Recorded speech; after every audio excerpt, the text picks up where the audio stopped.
Hey everybody, Shane here to tell you about my friends at Music Record Shop. Go check them out, 4191A Manchester Avenue in the heart of the Grove, right between the demo and the ready room. They've got new music every Friday, new music happy hour, new records this Friday from David Gilmour, Battles, Uncle Acid, Robert DeLong, All Them Witches, and reissues of Fish. Also, check them out Saturday, September 19th. Live in-store performance from The Company She Keeps. Follow them online, Facebook, Instagram, Twitter, musicrecordshop.com. Hi, I'm Charlie Brumley. I'm John Venegoni, and you're listening to the Rock Paper Podcast. Yeah, this is Rock Paper Podcast with Shane and his guests. You will listen to what he says. Shane will drive to your house and bring you brownies and talk for hours, 'cause it's Rock Paper Podcast. Tell me why it's nothing but a podcast. Tell me why we're making this for your ass. Tell me why all you gotta do is download Rock Paper Podcast. Rock Paper Podcast.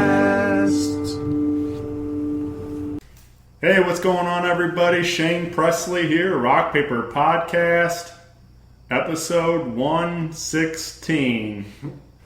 Hanging out with two guys of the educated guess. Two guys. Two guys. Charlie Brumley and John Venegoni. Yeah. Oh, yeah. Here he comes. Emerging from the restroom. Yeah. Yeah, I'm excited. I've been. This has been a while in the making. It has. We've had a lot of scheduling to navigate. Yeah. Here he is, everybody, ladies and gentlemen. Hey. Oh yeah. Had Missed the party. to get a couple of these special edition camouflage Busch beers. They're not quite camouflage. The box was camouflage. But they were This episode of the Rock Paper Podcast is brought to you by Busch Camo Cans. in case you weren't going to go do some deer hunting in downtown St. Louis. Yeah, you got to drink read a Busch beer and go home and beat your wife. You got to read the slogan: the clear and bright as mountain air. It is. Clear and bright as mountain air. Well, actually, there's something on here. How would you read on the that, bottom. Johnny? Clear and bright as mountain air. Clear and bright is mountain air. There you go. Even though, like, my smoky voice would indicate that I don't breathe clear and bright air all the time, you know? I love the bottom part, though. Like, since its introduction at Busch, Bavarian in 1955, Busch and the great outdoors have always gone together. Whether you're an avid hunter or just enjoy the outdoors, make sure you are filling your cooler with ice-cold Busch beer. Don't forget your orange. I like that. It's camo orange. This year, like, these camo cans are considerably different. Yeah. They call them camo cans, but it's basically just hunter orange can this time. Right. I don't like it. But it goes so well with guns. I mean, we need people with guns drinking this beer together. You know, put them all in one spot and just like let them have a good time. Exactly. Drink 18 of these, handle your firearm, then drive home, and presumably beat your wife. That's Sorry, Brian. Oh yeah, Brian. Oh yeah, our drummer works for AB, which is funny. Maybe one of his friends in the marketing team though would have listened to my golden voice, and maybe they'll put me on a commercial though. Yeah. Because, hey, I'm unemployed, podcast world. I need help. So I'm drinking these Busch Camel cans. Proud sponsor. Yeah, proud non-sponsor. Actually, we paid for the Busch. Like we're kind of a sponsor of Busch right now. Man, rock paper's really growing, man. Yeah. Sponsoring a beer company. Yeah, that's how we roll.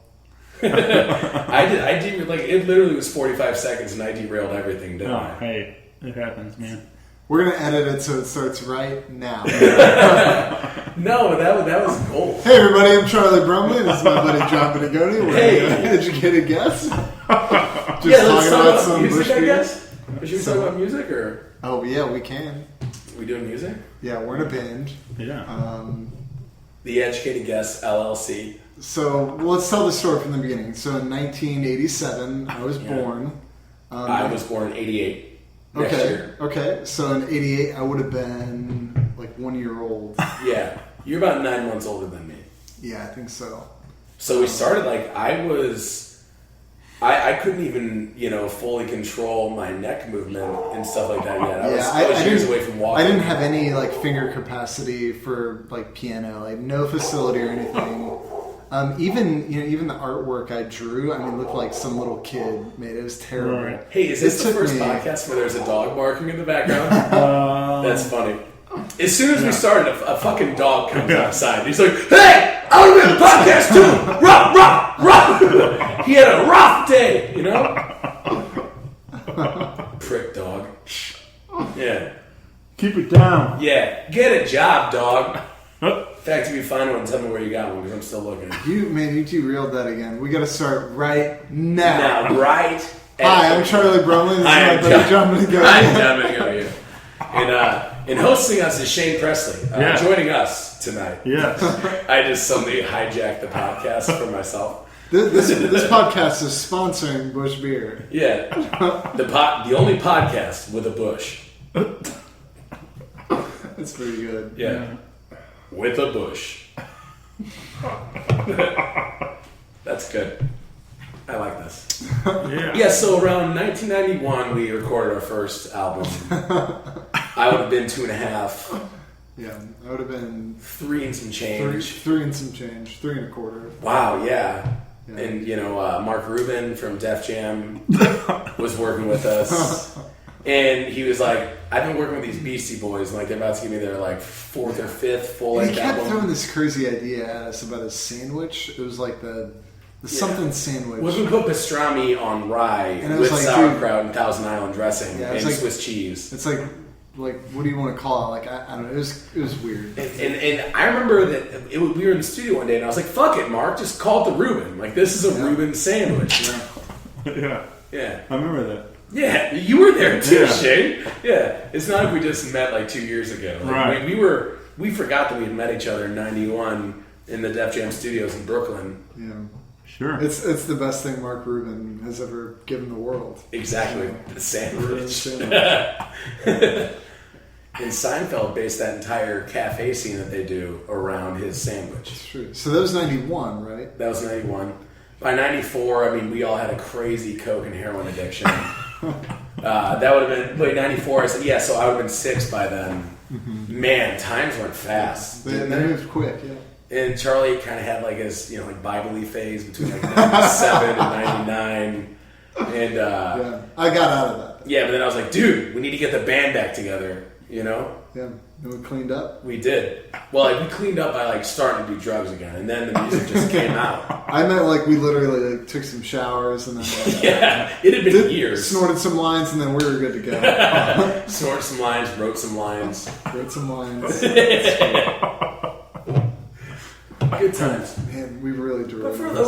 But what year was it? Was that 2005 or 6? So Did we start for real? technically the band started in 2006. So our old guitarist Jordan and I kind of got together. I'd written some songs, and we self-produced a really short album for a guy named Tony Mallory, who's moving to Nashville. Who is moving to Nashville? Yeah. He's a really wonderful singer.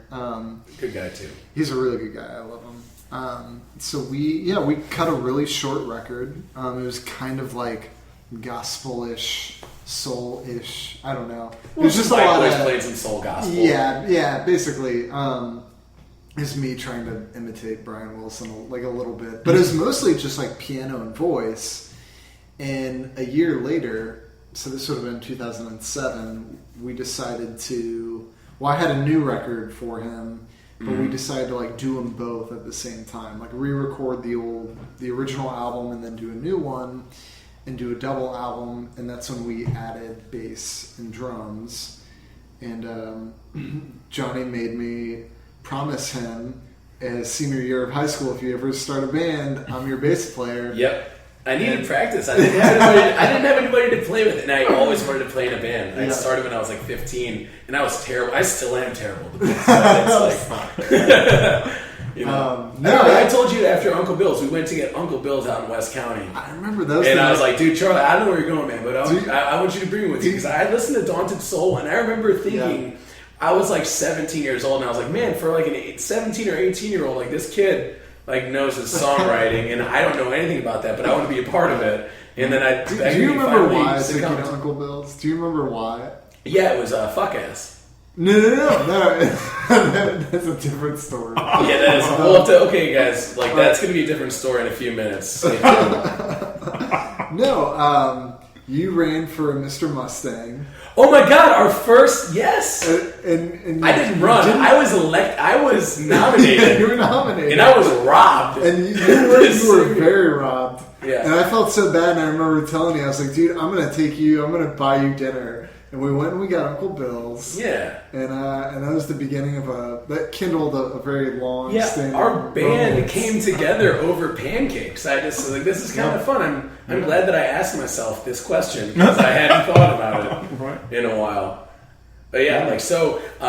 By the way, though, you said Mr. Mustang. Just to clarify to the listeners, Mr. Mustang is like the male beauty pageant in Marquette High School. That's where he went. Yeah. John was notoriously beautiful. I mean, most. Oh my God, I was a chubby little fetus. I really was. Don't listen to them. Women only looked at John for his body and his looks, and it took many years for of my counseling. undying friend zone friendship. That's Johnny, he's not menacing. He hasn't hit puberty yet. That was my gig in high school, you know?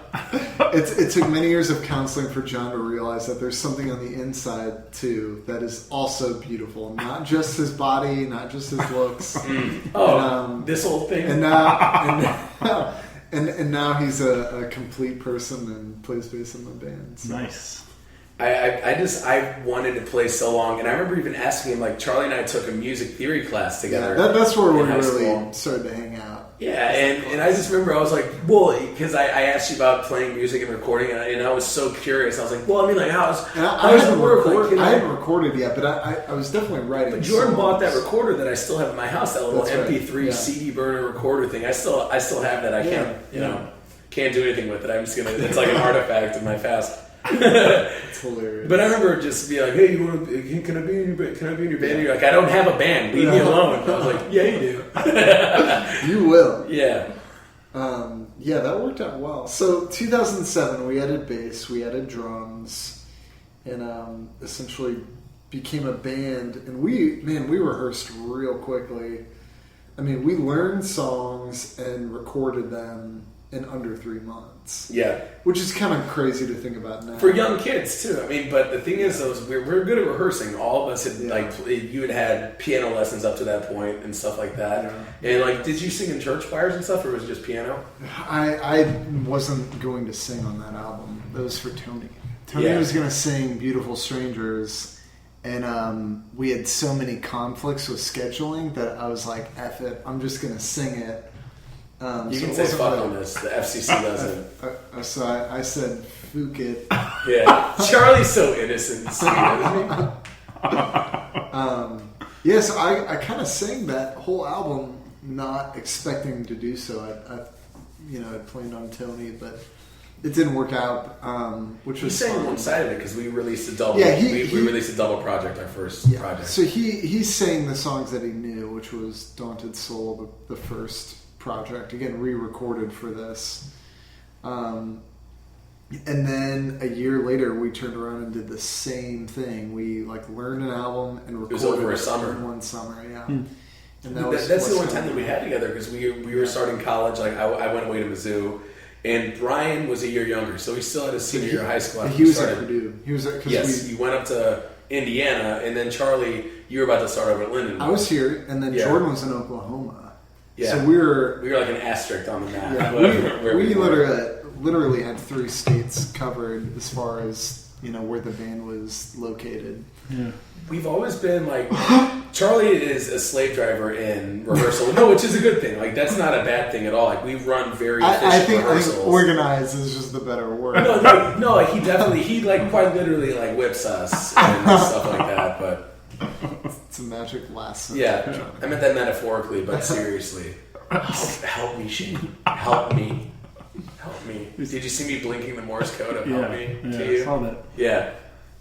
No, but yeah, like that's one thing though is whenever I hear other bands talking about like, oh man, we've been in the studio for like 4 months. It's like, oh, what do you have done? Like, oh, we've done like 3 tracks. I'm like, what the fuck are you doing? Like, why haven't you practiced? Like, have you guys learned? Are you guys just learning the song on tape right now? Because it doesn't make any sense to me. Like, Charlie's organizational skills, though, I attribute to us being able to learn and pick up these songs quickly because the method is Charlie has something new that he wants to do. Charlie writes everything.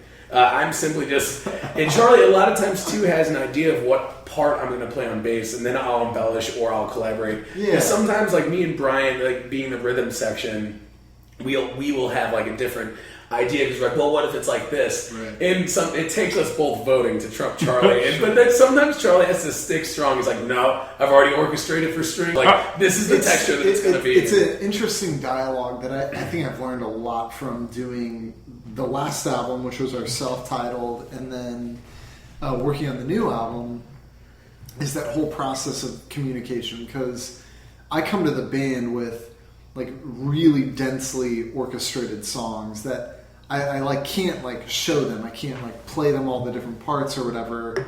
So I'm showing them like, all right, here's the bass groove. Like here are the parameters of what the bass has to do. What you envision. The chords, and like here's sort of the rhythm I'm wanting, and then it's sort of a dialogue of like the band's going to do something different with it, which is part of the plan. It's like you guys, I'm giving you some notes, but it ultimately becomes John and Brian, like rhythm section, shaping a song, and then it becomes an issue of just making sure I know it's going to align with like strings and horns and where the hits are, and sometimes there's been a few times too where you're like, oh, that's a great idea, and you've like early in the process you've been able to retool stuff, but sometimes though Charlie will be like, no, we have to do it this way. Yeah, like this is a pain in the ass to write. Yeah, sometimes there's a great idea, but it's like it's just going to sound really weird with what I know.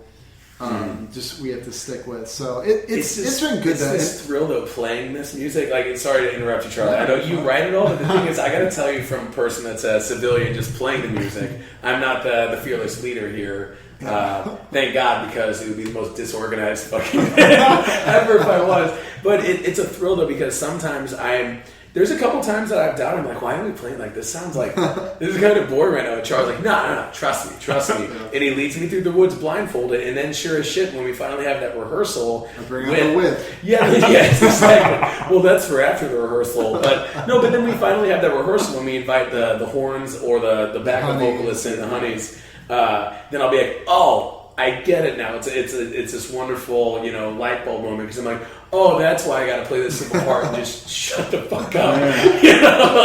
John, it's not about me. I'm just a bassist after all, And I guess as Charlie, he writes these very beautiful, intricately designed songs. If I say so myself, type of deal. Sure, but there's a lot going on, and again, it's sort of me learning how to like communicate that to you guys and making it all work, and even just planning ahead and like remembering like, oh yeah, I scored that little string run, like that's got to stick out. Charlie is so meticulous though. Like we play off chord sheets that are perfectly done the first time. I don't know, like if any other musicians listen to this, like, oh well, I scribbled down 3 chords on a napkin and then we put it up on this chalkboard that we all look at while we rehearse. But Charlie gives us all our separate parts with chord sheets there, and they always coincide with vocals. Like it's funny that the chord sheets are pretty much the first thing I do, because they work as the what's the word, like a precursor to the score. Yes. Because I know all the just the way I write chord sheets. Every chord is a bar, like it's 4 beats, so it gives me the perfect amount of like, all right, I know we have 8 bars here or whatever, and I can identify how many measures for the verse and chorus or whatever. Like that's sort of my like map all on one page. Because when I do a Charlie score, can be like measure 52 because he looks down. He's like, oh, times 4 times 4 times 4. And he's like, oh, this would be right around 52 for you guys. Right. So that's so having that when we rehearse. Having that, because when you start a score, I mean, it's really, really big. It's just easy to, kind of get lost in that. But the chord sheet's kind of the initial, like, one page. I know where everything is at. A framework. So kind of, framework's a good word for it. So I always kind of build off that. But, I mean, there's give and take. I mean, if I cut things out of the score, I've got to adjust the chord sheet and vice versa. I mean... But the bottom line, though, days upon days of work for each album for you, like in just the amount of discipline that he has. Like I have the best job in the band because I don't have that much setup. I have an amp and a bass, and I plug it in, and I smoke a cig, and then I just play. But like Charlie's thought about all these things, and like him being such a thoughtful, like organized person, like helps him do what he does. Well, in this last album, I mean, there was very little in the way of having to reshape stuff. I mean, I learned so much from that album, the self-titled, that, this time around things were a lot, like, they just felt better the first time around. And even, I remember, when we started doing shows at the very beginning, I know specifically Save Me a Dance, like, never quite felt like it was there. Yeah. And we played it a couple times live, and then we sort of rebuilt the song and re-talked about how like the pacing went, and then so we worked out all the kinks of that song, and it turned out really great. Also very honest with each other's parts too, because we all were able to give our honest criticism on what each person was doing. Because I had a super busy bass line, you're like chill out, and Brian agreed, and then Brian's part. He cleaned it up a lot, and that is one of the... We haven't talked about Grant yet, by the way. We need to tell people that Grant Alexander is our guitarist, and he's a wonderful man. So he was he came on later in the first album. He's been a lot more prominent in the recent record, which I'm sort of getting to. But that dude's geared out. He's so virtuosic. He's awesome. Grant's the best. He's wonderful. But I was going to say, so Save Me a Dance, like, and there were a couple other songs where it took a couple months of like sitting with it and like really getting to know the song. This time, it's like, because I anticipated a lot of that, like how things were going to work out. I think this time around, like none of the songs had that. Like we did one show and we walked away from it, and it all felt ready to be recorded. And we kind of had that discussion, and I think part of that is even as simple as having someone like Grant from the get-go, having a guitarist who could really weave in like his part from the beginning. He's a beautiful really icing on the cake, and you already have a lot of icing when it comes to having horns and the honeys. But the honeys are almost a tonic center, like they lock down the mids with you, because like it's not a monophonic vocal line, it's a polyphonic vocal line with everything, and that's what the honeys those are our backing singers, 3 girls. Women, Charlie, women, ladies. They're the kind of the focal point of the music, or at least they've become that way. And that's another thing. They're so tight harmonically. It sounds like I enjoy listening to them play. Like whenever you have them rehearsal, it's always just such a treat, because I get distracted from my parts while I play, because I'm just like listening to the beautiful things that are happening. And it's a lot of fun. I'm very lucky to be a part of like a kind of a different type of band. Like we're not making noise, and Charlie's building some sonic webs. I love it.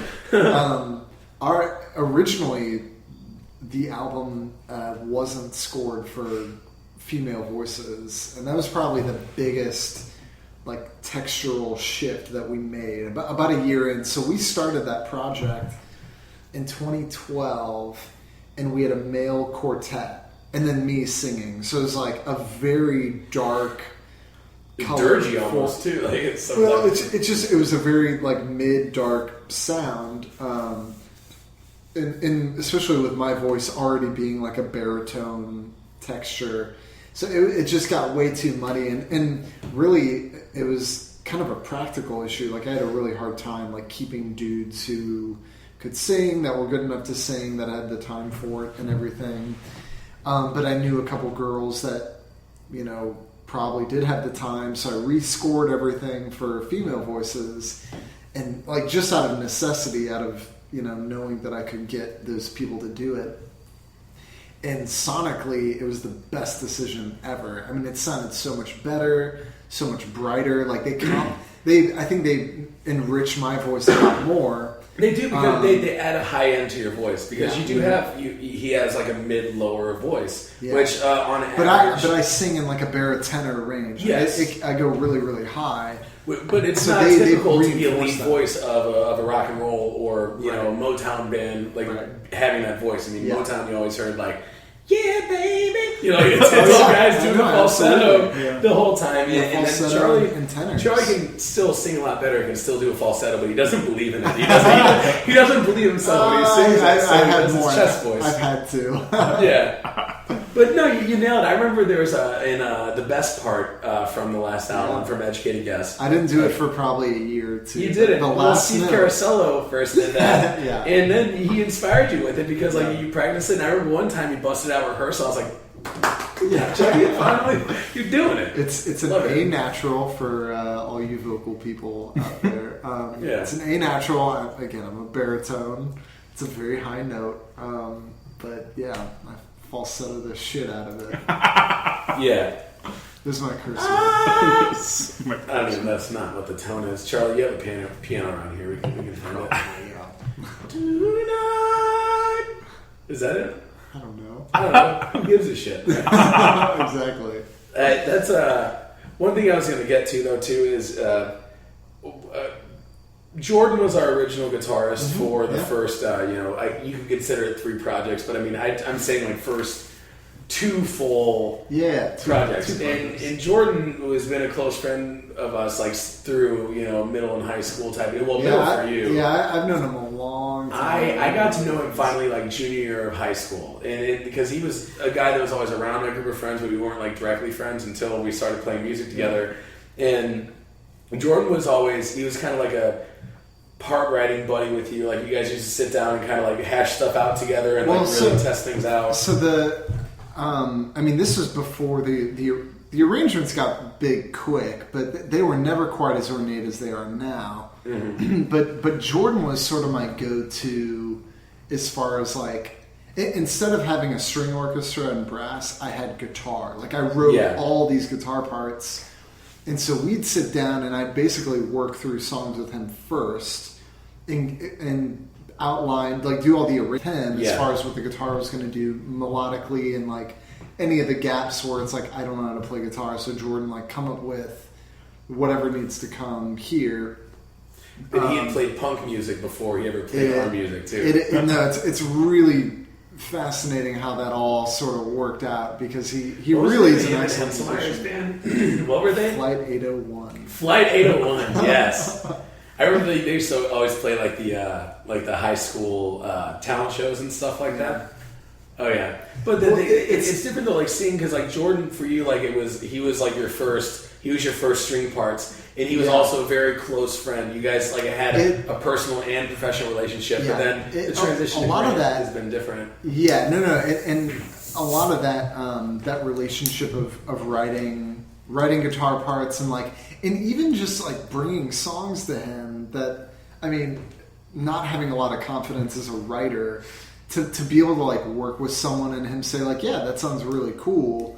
Like that was really huge for me. Just in terms of developing confidence. So when he left the band, again, he's such a sweet man. The sweetest, nicest guy too. He really is. Our first project without him, it was like I sort of replaced guitar with an orchestra. That's sort of what I did, but I had the confidence to do it, and it was just kind of interesting for me to like really go all in with those songs, and I had the confidence to do it. Like I didn't feel like I remember like you did use the strings to replace the guitar, but then I remember. Like we get Grant Alexander, which was such an opportunity for us because he's very virtuosic. He's a wonderful player. He's the type of guy you can put anything in front of him and he will nail it. He's got very quick hands but very tasteful hands. He's not the type of guitarist that just squeezes all the notes into a measure as he can. He's tasteful and disciplined. We've been really fortunate in that both Jordan and Grant, even though they play very differently, their personalities as guitar players are extremely giving and really humble. There's no arrogance. There's no like, I'm a lead guitarist, dude. Like I'm gonna get 4 minutes solo right now. Like that doesn't happen. If the best thing for a song is not playing for 16 bars, they will not touch a note for 16 bars, and that's what's great about both of them is they have a sense of space with a song and knowing when to play, when not to play. And I've been letting your parts breathe, you know? And I mean, I know plenty of guitarists and I mean, a lot of really nice people. And I feel like I'm really lucky in that the two that have been in my band are just so excellent with that skill because that's what I need for, We also don't have a very ego-y band though. Like we have you're obviously like, hey, Charlie would be head dictator. I mean, like if you'd be head dick. And the thing is though, is like we don't have people. I've heard so many bands talk about, oh my god, we got a fist fight over this song. Like, we don't bring the egos in as much. It's not like that. Like we create something together. I mean, you create it and then we collaborate on it. And you rate us in if you don't like it, and we get to give our feedback. And Charlie takes it to heart. Like as a leader, it's really cool to work with a guy that like takes my suggestions to heart. Like I've always been honored that he's done that because he dwarfs my musical writing skill. He dwarfs like my ability to hear parts. And sometimes I'll sing him something and I was like, what if the guitar's like, nah, nah, nah. And then Charlie's like, I see what you mean, but what about this? I don't know. I mean, the band communicates really, really well, and part honesty of that, too. There's a lot of honesty, and I mean, I keep learning, communication, even with like the last 2 projects, like dealing with all the tempo issues because we had very different, especially Brian and I had very different approaches with tempo. And what I've really learned from, especially the last album that I think was less of a problem this time around was he's the freaking drummer. Like he's the heartbeat. And he's so excellent at what he does. And it's like, I'm just going to kind of trust him and lean on him rather than me like really sticking to whatever number I came up with when I came up with the arrangement. But just being like, I ultimately have a tremendous respect for the players in the band because I can't play drums and I can't play bass. So, like, when someone brings up an issue or a different perspective on how it needs to be approached, of course I'm gonna. But even though the leader, what he's saying, what I can say, you wouldn't say this, but like Charlie as a leader has the ability to defer sometimes to things. Because there've been a couple times where he's had a part and I'll play it, but then Charlie's like, I don't really like that thing. I'm like, but what about this? And I can convince him about a different doot-to-doot that I want to play on bass. A little doot-to-doots of bump, bumps, and doot-to-doots. But it makes everything go so smoothly, and it's like that's why we're just good friends. Like we play music well together, and we haven't gotten into fist fights. We haven't gotten pissed off. The only tense rehearsal that I can remember within the last couple of years was the rehearsal that we decided on tempos for the last project. Because that was like 4 hours long. And we didn't like get in arguments, but it was just like Brian's like, I think it should be 108. And Charlie, it was something so small. It's like, no, it should be 104. And I'm just like, that's 4 beats per minute, guys. Nobody can fucking understand that.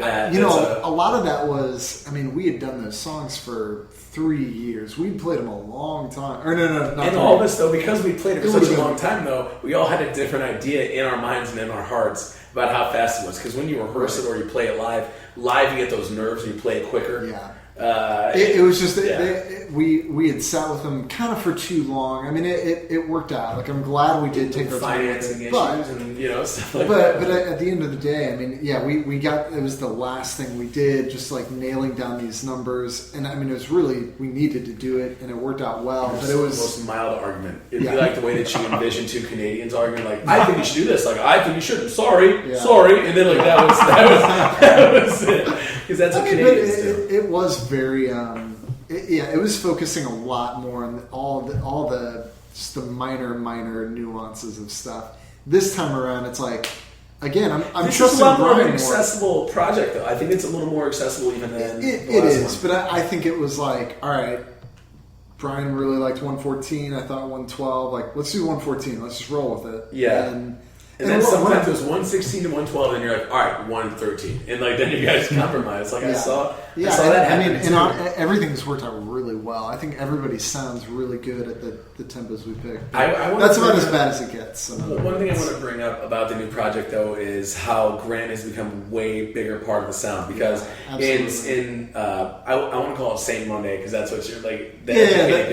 Saint Monday's basically last the subtitle of our last album. Just because it was in that one, because Charlie was concentrating so much more on all these string and horn arrangements, Grant was kind of like added in, and like so we found a place for Grant. But this last album, because like he just became such a good integral part of the band, and also like such a good friend of ours, it was so cool seeing him like swing his dick around a little bit more. Like, so he was able to just go back in and be like, no guys, this is the part we should do with it. And then we listened to it, we're like, man, that's a cool part. He's so talented, and I think we've made a little bit more of a rockin' project. There was an effort to trim up the arrangements for sonic purposes.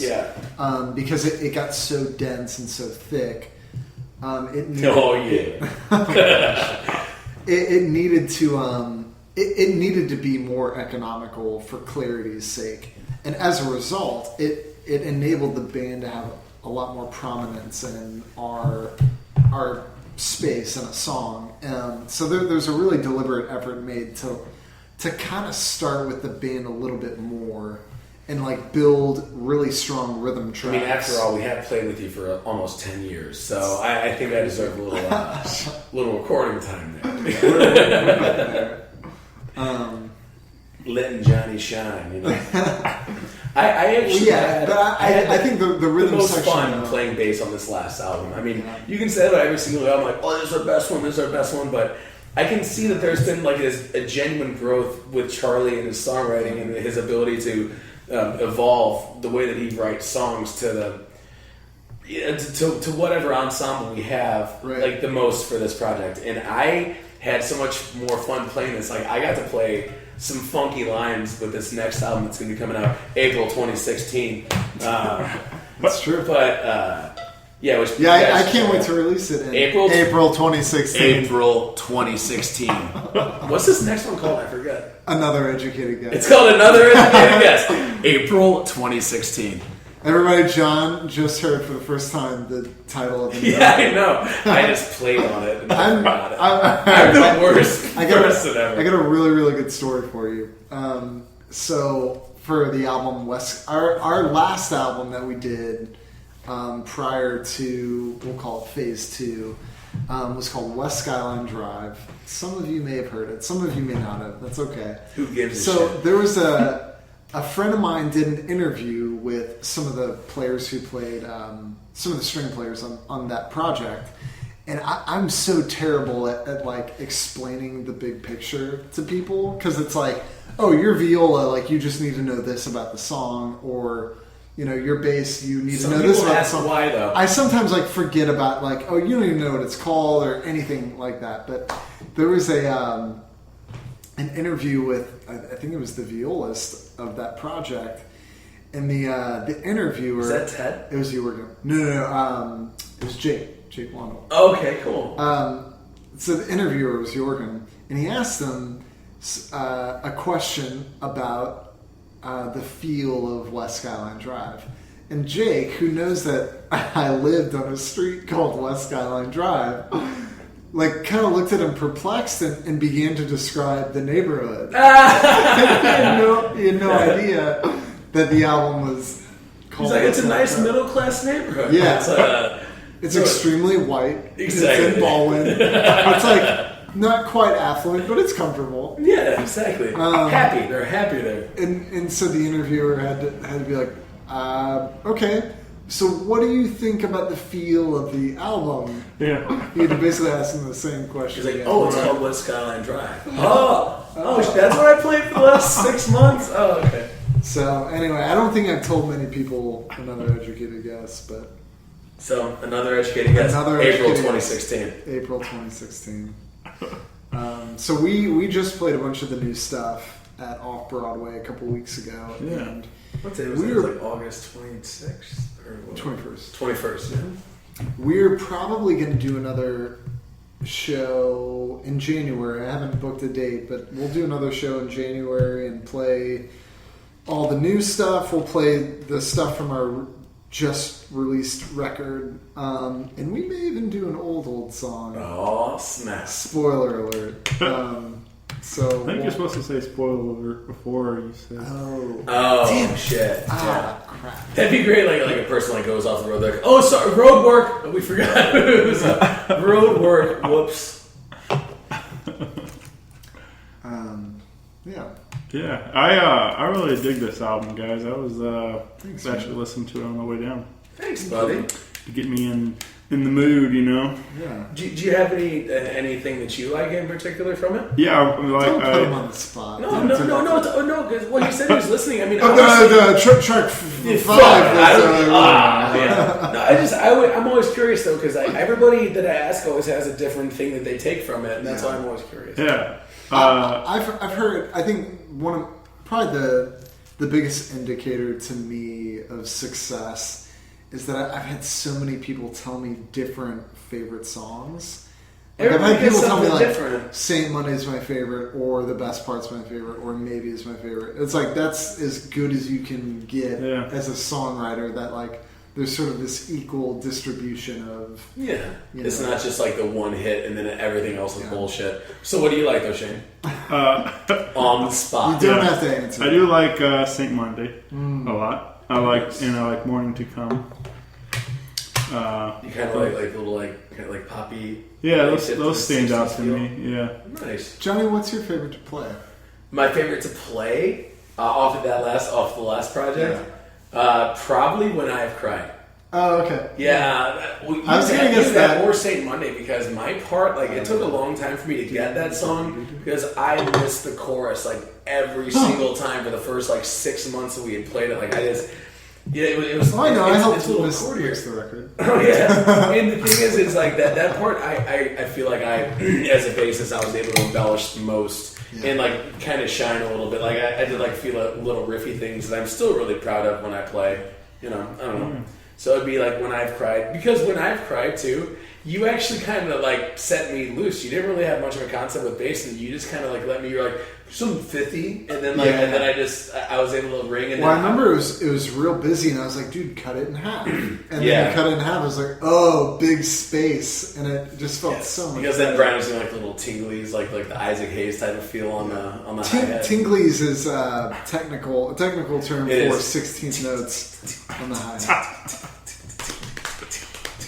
Yeah, the tingly tings. Yeah, the tinglies, tingly tings. Bidley Bop, and I was playing the doo-doo-doos and Dirt the Derps. In a couple bounce. These are all, again, Bounce. technical terms. Yeah. You can look them up on our Bounce, website. doo-doo-doos, bounce. Who am I?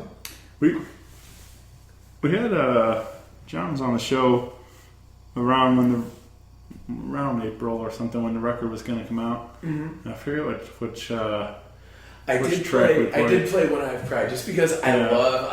Another reason too. I like the part that I play, but I also really love the vocalist part in the chorus, and I also love the super articulated horn lines. There's a lot of really cool swells, and I really love that type of feel because I really dig on funk and that type of feel because it's. When Charlie first described the groove, to Brian. Like a lot of times, whenever Charlie describes a groove to Brian, I'm kind of like a rhythm translator because I can beatbox to Brian. I'll be like, I know what Charlie means, and I'll not yeah, I'll just be like, you know, I can do that to Brian. And he's like, oh yeah, for sure, I get it. And I just loved how everything interacted, and that's why I can't get enough of it. Yeah, I wish we still played it live because we didn't play it the last show, and I was a little heartbroken. Yeah, that's okay. We'll bring it back. It has a vaguely disco sound, mainly with the way like the kick is all quarters, the boom, boom, and then I think there's 16 notes in that. Well, he does like a little bell on the ride cymbal, you know, like a few times. And Brian's got some busy hands. That dude's got chops. Yeah, he does. He has some chops, and he's become, you know, like super, you know, white collar engineer, and that dude still kills it. Like he is. If I could be half as good at bass as Brian is on drums, I would be a pretty damn good bassist.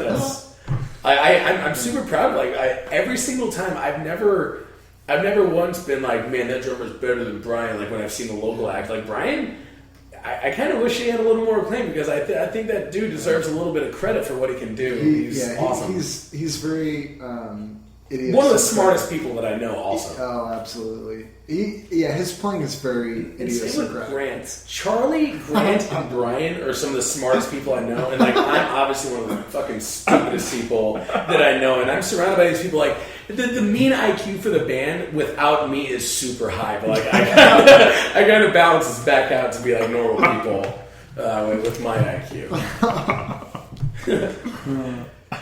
It's just because they can all pay attention to stuff, and I can't. Obviously, from listening to me talk for the last few minutes. Good story. I'm just trying to choke down my beer. Oh yeah, hey, well once again, this podcast brought to you by Busch Camel Cans. Head of the mountains. No, I think it's this podcast. Clear and bright is the mountain air. I think it's this podcast has brought you Busch Camo Cans. Yeah. We are the reason that Busch Camo Cans. Busch Camo Cans are influencing the dialogue of this. Well, excuse me, podcast. I got to pee out some of this Busch Camo Cans. Please. Can we hit pause? I don't know. No. Just do it. Do it, Charlie. You know what you can say while I'm gone? Whatever you wanted to say, because I'm like a interrupting mood. That's over here. I can do that. Yeah, Johnny the Interrupter. What if I go pee and I come back and like not a single word was spoken? Talk amongst yourselves, damn it. We can do that. Give you a topic. Oh God, soda crackers. Hey, watch the bird in there, okay? Okay. He's a nut. Yeah, Johnny's hilarious. I love that guy. I was going to bring up KDHX because I know you guys went on Chris's show a while back. Yeah, that was really fun. Yeah, Chris is a good friend and been on the show as well. But yeah, you guys got to be on his Loud Pueblo. Yeah, Chris is hilarious. He's so funny. He just kills me. Yeah, but that's I'm glad that they reached their goal. They raised their funding to $1 million. Yeah. But it's just that is great. Yeah, keep KDX. I can't spit this. Busch beer is kicking in. I know. Keep KDHX alive. Right.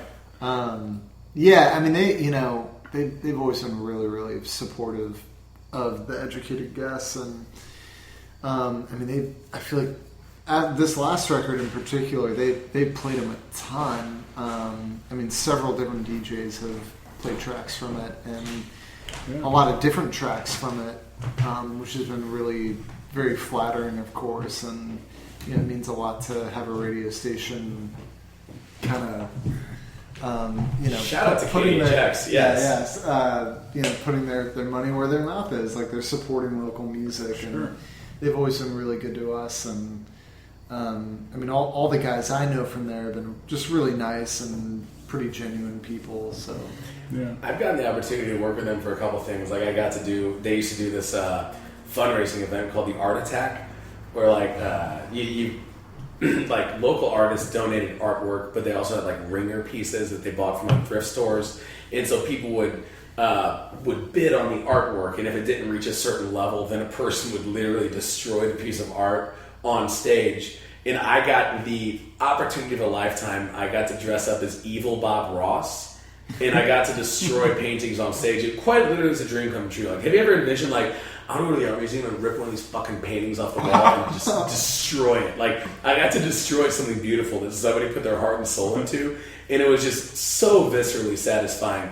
And I got to thank KHX for that opportunity to do that. Like, they really are. I'm so glad they met their goal with that little emergency fundraiser thing. And, like, I hope for the best, because, like, they literally are the most unique, best, like, completely, like, they have integrity. Like, they are an independent station that doesn't get all this corporate payroll of bullshit. Like, they're not a bullshit iHeart radio station. Like, they don't rely on an app to play the same song into the ground for 4 months. Like, they play music from artists that are local, that need airtime and need people to figure out what they sound like, but don't have the ability to pay for that, or don't have the record deal. It's a great. I love them. It's a great institution, and again, they've been really good to us, and so obviously we're a little partial. But I love that video you did with Chris too. Oh my God, Chris Ward is a genius. Like, I just honestly, I read what he wrote. Chris Ward is a super creative, awesome individual, and Stryker was in it too. Stryker Spurlock's such a funny kid. Like,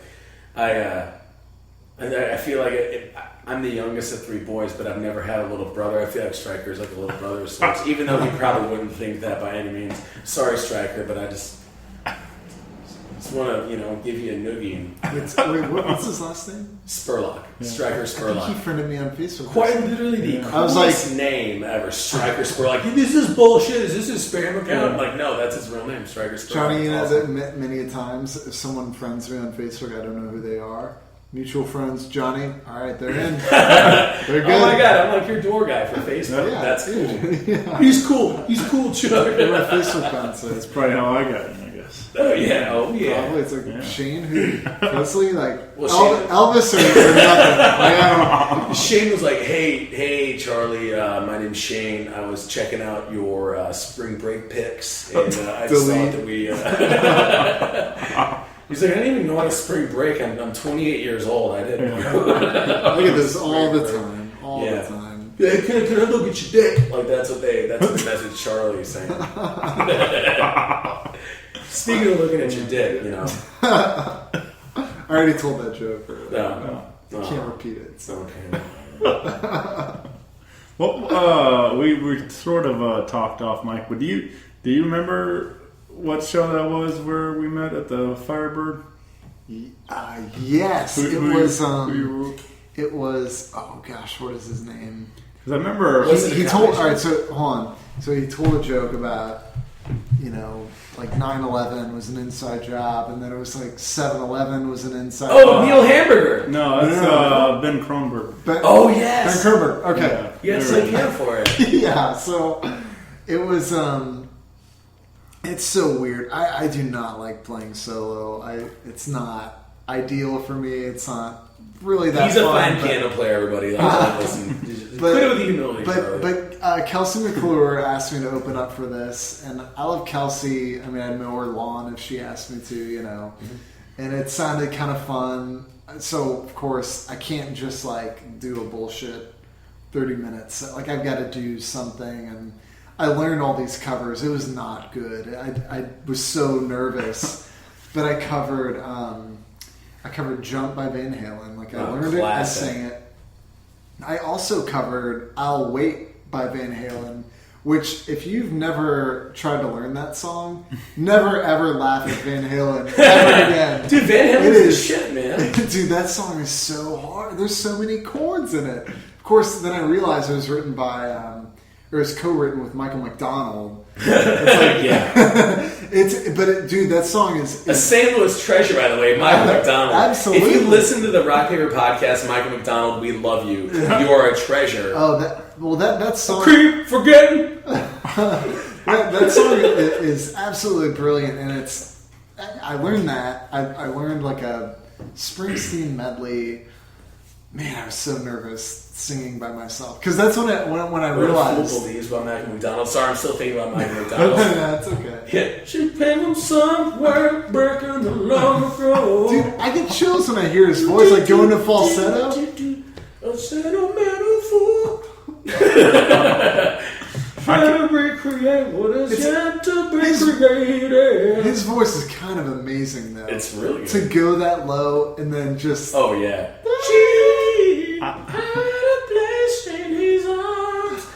I've smoked my falsetto off years ago. That's alright. I can't anatomically do it anymore. Plus my, these nuts, that's why. These nuts. Because of these nuts. Charlie. These Because of nuts. These nuts. These nuts. Oh, yeah. I can't help but to go to 40-Year-Old Virgin whenever yeah, just if I have to hear Yamo be there one more time, I'm gonna Yamo burn this place down. I love how he literally makes a death threat to all the employees and all the customers in the store, and then she's like, "Quit being a smart ass." That's all she tells him. Yamo, put a bullet in my brain. Doesn't he say something like that? Oh my god, that's classic. Yeah, that's my Michael McDonald. Ain't no mountain high. They were just on him and the Doobie Brothers were on Fallon. He was an original member of him, I think, and then he actually played with Steely Dan for a while as well. He's the one in the song Peg. He's the one that goes Peg, it will come back to you. He's the one that's going ah. He's a really talented vocalist. He's really good. The thing is, though, it's I just love it because honestly, those songs were cutting edge and super badass, and they still are. I mean, a lot of the songs are the Mount Everest to cover. They're really difficult, especially "What a Fool Believes." I looked at that chord progression because I was like, maybe I can dick this around on guitar. Maybe I can play it. No way. You need 3 people to help you out. You would never laugh at Michael McDonald if you had to cover him. Oh my god, yeah, it's ridiculously hard, and that's why I respect him so much. And now to a non-discerning ear, you're like, oh, this is total cheese dick music. No, it's not. That shit's saucy. That's really good stuff. It's all fun and games until you have to learn it. Exactly. Nope. Yeah, it's an E flat minor. Jesus Christ! I thought it was a good tone. It was a good key for my voice. I think they did two songs on Fallon. One was "Taking It to the Street." Oh yeah. I can't think of what else they did on that. Well, there was another. What they did, I Keep Forgetting, which actually was sampled for the song "Regulate" by Warren G. Warren G. Yes. Warren G. No. Warren G, the rapper. Warren G and Nate Dogg. Oh, I was thinking of the president. Yeah. Just hit the east side of the LBC on a mission trying to find Mr. Warren G. That's Nate Dogg's part. Because he was the opera singer of hip-hop in the 90s and early 2000s. We should probably pour out some for... Oh my god. R.I.P. Nate Dogg. Hey, rest in peace, Nate Dogg. Hey, shout out to Nate Dogg if you're listening to this podcast. Mountain. Yeah. Was that morbid? I saw Warren G's coming to Pops in October. I'll go. Yeah. That sounds maybe we'll I play have not been to Pops in a long time. That's a good place to get stabbed and pissed on at the same time. Is that their... I love it. Yeah, that's their slogan. I just love it too because people are just why do you feel such shit today? They're I went to Pops last night. That's always how I was dude, what's wrong with you today, Andrew? Went to Pops. You idiot. They serve booze till 6, like normal smart people do. No, don't do that. People don't need that. They don't need that. And then you walk out and you got to go to the Philly wagon. Yeah, for sure, yeah. The amount of tribal tattoos there, it's a very high volume of tribal tattoos as opposed to other places which have a lower volume of tribal tattoos. Hey, shout out to anybody who listens to the show that has a tribal tattoo.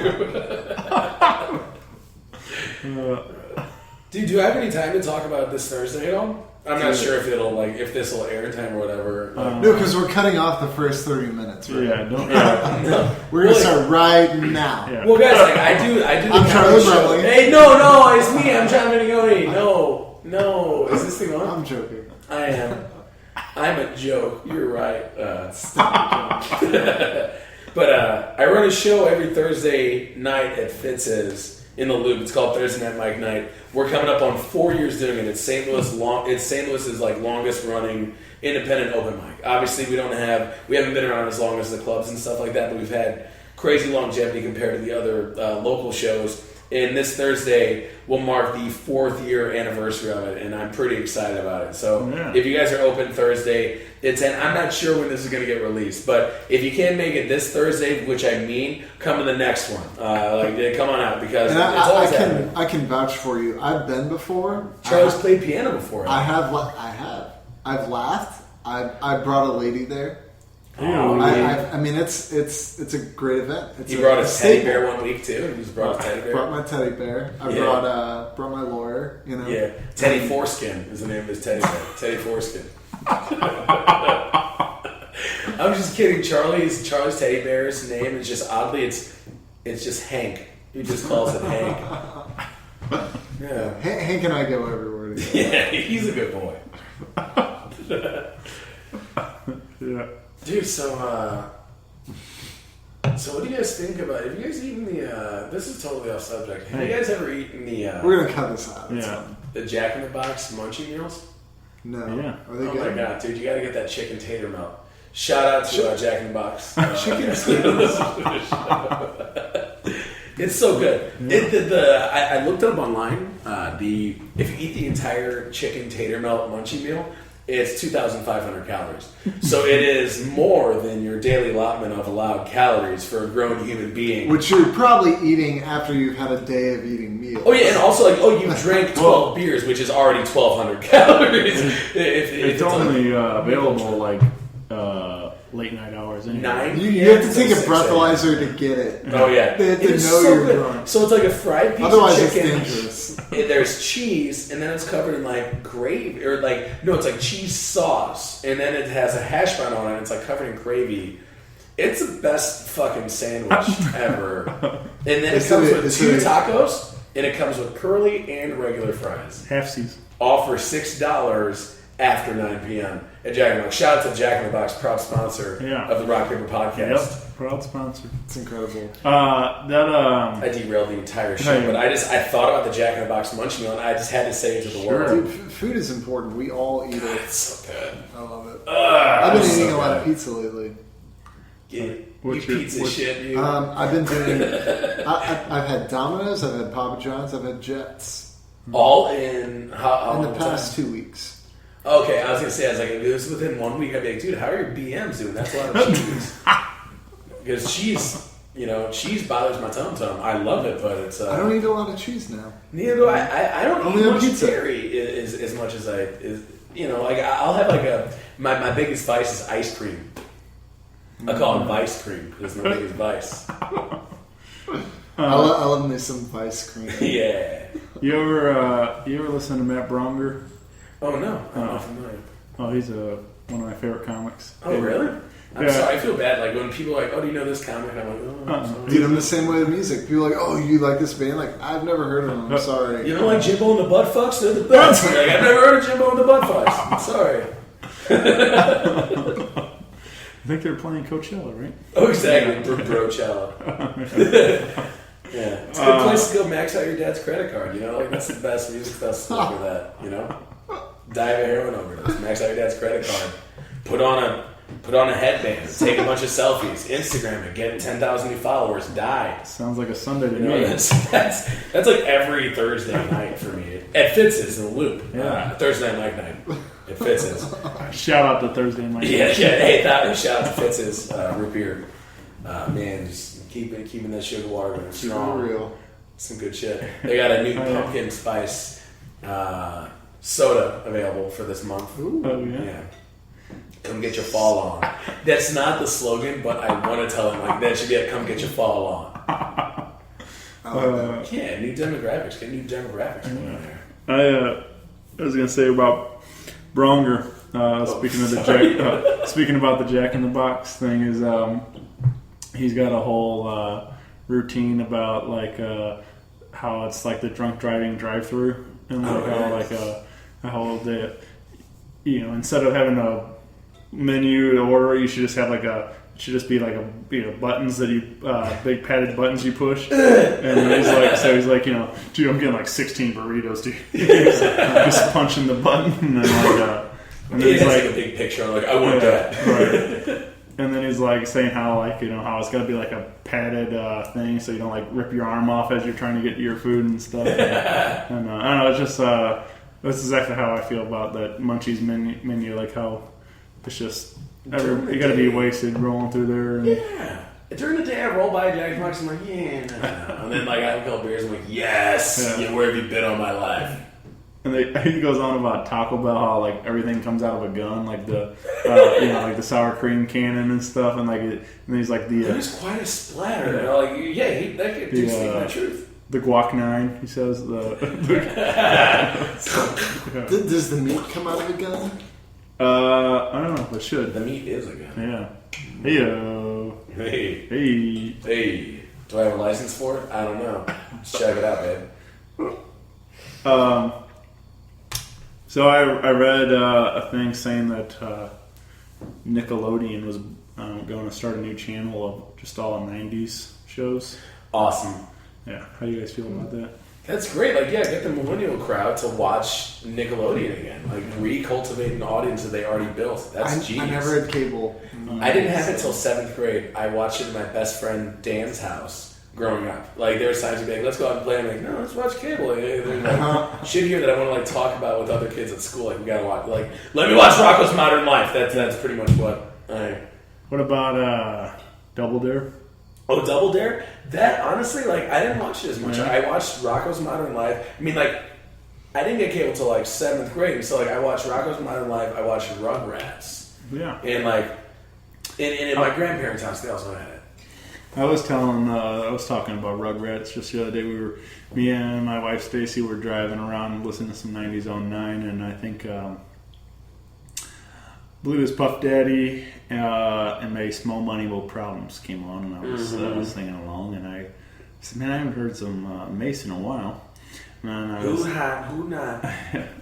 I said, do you remember the Rugrats theme song for the movie, the Take Me There? And she was like, oh, I don't remember that. And I'm like, you too. Yeah, so I was like, but yeah, I remember, I think it was Mace and 112 or something, and somebody else was on the track. But yeah, they did the title theme song or whatever was on it, or maybe it was at least on the soundtrack. I don't know if it was You know what broke my heart in 7th or 8th grade is when Mace came back. He had the Welcome Back. I think that was the name of the album. Yeah. And it flopped so hard. He was like, hey, man, Mace's big return, and then nobody liked it. That's so sad. Right. I really liked him, even though he talked like he had a mouthful of marbles all the time because I couldn't understand what he said. It just sounded cool, and I liked it. Sure. Yeah. I like things that sound cool. I was a Batman kid. Yeah. The Batman and on KPLR. And the Superman? Yeah, KPLR, Channel 11. I had this 3-4 year run, and man, that show's incredible. Was it the Dark Knight one, where he's a teen, or was it the Batman? It was called Batman the Animated Series. It was 91 to 94. I loved that too. And it was so they took it so seriously. It was dark for kids. It was real dark, and I can even watch it now as an adult or kind of an adult. And it still lives up. I mean, it's amazing. It's like Jackie Chan Adventures. Those are on Netflix. All of Jackie Chan Adventures is on Netflix. I've rewatched it already. It's awesome. Every single day when I got home, especially before I had cable, I would watch Animaniacs. And then Hysteria came on when I was older. Hysteria was on, which was they made fun of history, but they made it for kids, so you could understand history, but they put comedy in it. And there was ways that I remembered stuff that we were studying in school because I saw an episode of Hysteria about it. And also Freakazoid was on Saturday mornings. Freakazoid was awesome. I honestly feel those Steven Spielberg produced cartoons, Animaniacs and all those Channel 11 ones, that helped me develop a sense of humor. I wanted to be funny like them. I learned how to audio mimic stuff. Really I used to watch Chicken Boo. That's how I learned how to make my chicken noise. It was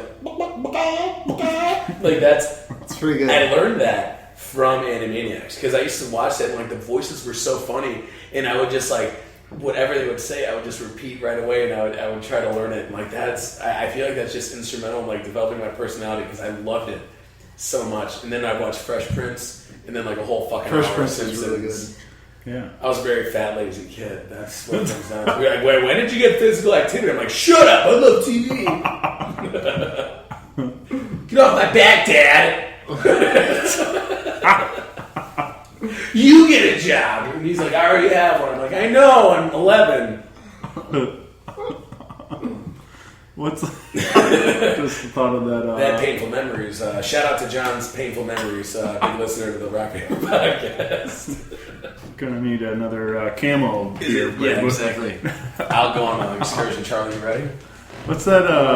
That Andrew Frank joke about? Why don't you do a push-up? And then I go, Dad, already checked the fridge. There's no push-ups. Yeah, they're so good. Oh my god, Andrew Frank.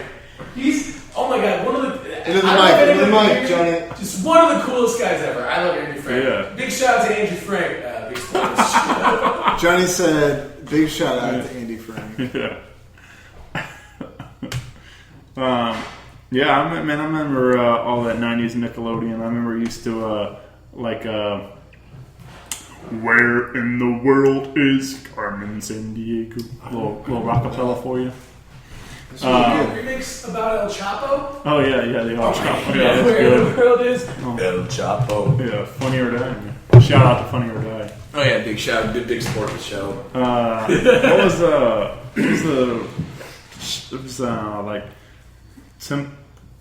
Temple of the Legends of the Hidden Temple. Yeah. That was on Nickelodeon too, that and that was one of those shows I would go to my neighbor's houses and be like, dude, let's watch Legends of the Hidden Temple. Yeah. It's like the white cobras and the green lizards and the black dildos, like all battling it out. Yeah, I definitely remember the black dildos. Yeah, that was my favorite. How's that not your favorite team? Sure. Yeah. That's you're talking about learning hysteria or whatever. I learned a lot from of geography from where in the world and from San Diego. There were some very well produced children's shows. Yeah. Like when we were, I think we did grow up in a golden age of television. We really did. And and even like a golden age of syndicated I'm trying to think of the word, like when somebody reruns, in the world of syndicated reruns. Yeah, we had a wonderful world of new live written TV, but then also these reruns. But then reality came along and just fucked everything up. Well, yeah, People are like, why would I pay actors? I can just pay these country bumpkins to act like fucking morons on camera, and then the producer will make a story out of it. Yeah. Well, we grew up in an era where cable was just coming about. To where people was giving all kinds of people opportunity, that weren't, so you were getting a lot of different, stuff like that compared to what. Yeah, because if the city had one venue, but then suddenly 10 venues were built, it's like, oh my god, I have a lot of options to play between all of these. Yeah. God, dude, Legends of the Hidden Temple was so cool. I love that clay mask thing that talked to him with the red eyes. It was like, you must proceed to the temple. it was like the Zordon of. Power Rangers. Yeah, you watch Power Rangers? Sure, man. Yeah. I always loved Zordon. Me and my brother, we'd get out there on the trampoline, and we'd always have to, pretend we were, what Power Ranger we were going to be, and I just never understood why they didn't walk around in the Megazord all the time. Yeah.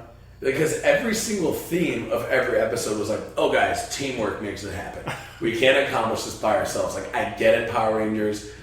Every single one of those individual robots sucks and is ineffective, but it only works when it's combined with the other ones. So why don't you just walk around with the combined one all the fucking time, right? Right. I never understood that. Yeah. In Zordon, for some reason, I always felt like he was a pervert. I felt like he had a big crush on Kimberly, the Pink Ranger. I was like, Kimberly, you must show us your tits because it's for the galactic justice. Please, come on, I need this. I'm stuck in a glass tube. Come on. Right. Please, the internet doesn't really exist yet. Come on, Kimberly. Yeah. I don't know. That's pretty good Zordon. Power Rangers, you must proceed to the Megazord. Just do the Megazord because the regular robots don't work on their own. Every single theme of that, I was like, Charlie's back. Charlie had to go pee. What? No, I've been here the whole time. Yeah, totally. Like, it was just, yeah. Yeah, man, I think the Power Rangers are... People know you weren't here. They couldn't hear you heavy breathing and scratching your chest hair. Charlie's big mouth is always out of breath. It's all the bacon I eat in the morning. He sounds like my brother's German Shepherd, just kind of like clicking with his throat constantly. I'm basically a dog. You know what I just realized? There's a tag. I never took off the shirt. I've had this shirt for like 2 years. And the tag was a part of this. Is that the hardest button to button? No, it's not. It's kind of a penis-shaped clip. You see that? Or I guess it'd be a light bulb, but to me, I'm like, it's a cock. little short cock. Just gotta go with what you know. Oh, sorry. That's for you, Shane. Quit throwing your tiny little big cock shout all out to that clip that's been a big fan of the show. It's always been on my shirt. All right, guys. Well, I think we'll wrap this thing up. Hey, big shout out to Charlie Brumley, big support of the show. Oh gosh, big shout out to John playing bass all the time for me. Yeah, get out of here for free, and big shout out to Shane Presley for having us on the show here. Yeah, big shout out to Shane. Yeah, Dude, I totally hijacked his hosting. Hey, thanks for the help. Big shout out to John helping. Yeah. No, this was cool, man. Thanks for letting us be on your show. Yeah, I'm sorry. I'm sorry that it happened this way. Yeah. Do we? You want to play some tracks here at the end? We talked about a couple of things. What are you thinking? Yeah, what's on that? Because I did play last time I was on the show. I did play When I've Cried. Can I see the people love Maybe. Yeah. You could always throw Maybe in. Let's do something. Maybe's good, but I think we should. Let's do something. Let's slap him in the face. Save Me a Dance is my favorite. Like I do love your arrangement on it. Hold on, dude. Come on, I love my bass part on Get You Girl. We do Get You Girl. What? We do Get You Girl. Get You Girl is a lot of fun. Oh, Ain't Gonna Work too, because I get the 2 in a row. I get to lead that one. Charlie, I only like the song for a big part of it. I would vote Get You Girl over. Let's do Get You Girl. Yeah. All right. You're enjoying Get You Girl for our last studio album, The Educated Guess by The Educated Guess. New album's coming out April 2016 called Another Educated Guess. April 2016. Yeah, the album available on Bandcamp. So if you're interested in the record, go to our Bandcamp. You can just go to theeducatedguess.com. All you one can stream word. For free, right? You can listen to the whole thing for free. You can pay $50 for the album. Yeah, it's $9,000, but we send you a signed picture of my ass. Yeah, you can pay as much as you want. Just give us money. Come on, we're poor. Give us money. We need your money. Yeah. Give it, come on. I bought my copy of Vintage Vinyl. So well, thank you, Shane. Cheers to that. Supporting local. Yeah, there's another place. We'll cheers. Yeah, Vintage Vinyl. Hey, big shout out to Vintage Vinyl. Big support of the show. Yeah. Actually, they are.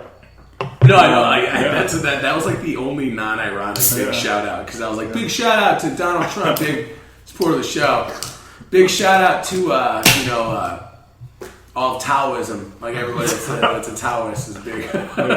Yeah, last record store day, Jim invited me down to DJ for that's record awesome. store day. So Yeah, Jim's a great dude. yeah, I like him a lot. me and Kelsey McClure were there DJing, and yeah, so it was fun. I'm hoping that I get invited back.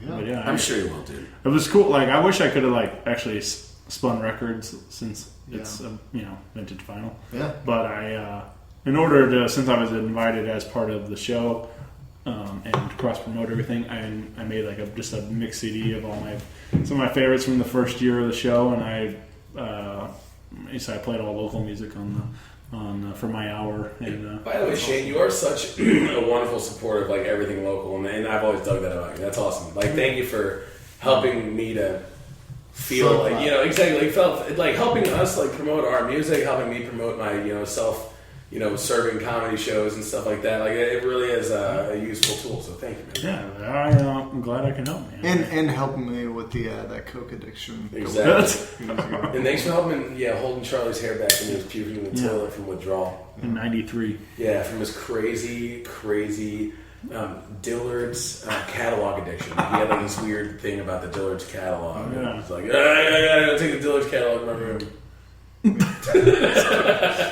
Charlie's weird like that. Just gonna go sniff all the perfume heads. What you didn't know is my hair is a wig. You could have just taken it off, but Charlie kept you on held it huffing back the gas anyway. out of the Easy Cheese containers.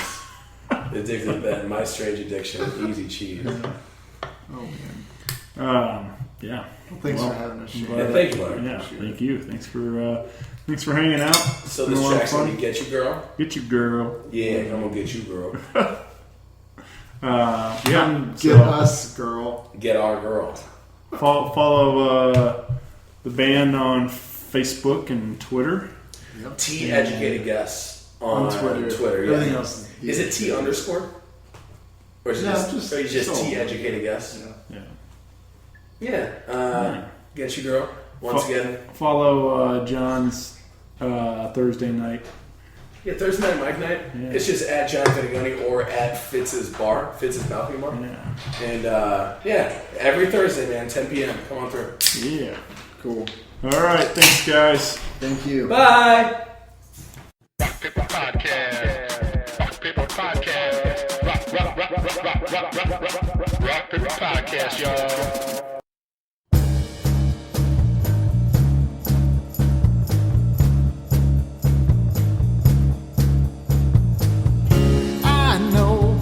Talking with your friends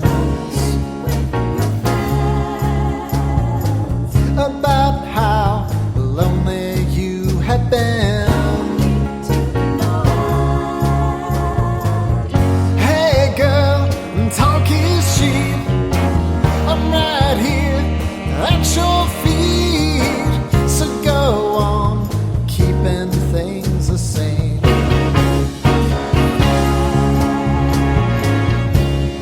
Done, always playing games. Hey girl, you love the chase. I'm right here, don't let me go to waste. You can have the sunset, you can have the world. Just know that I'm gonna get you, girl.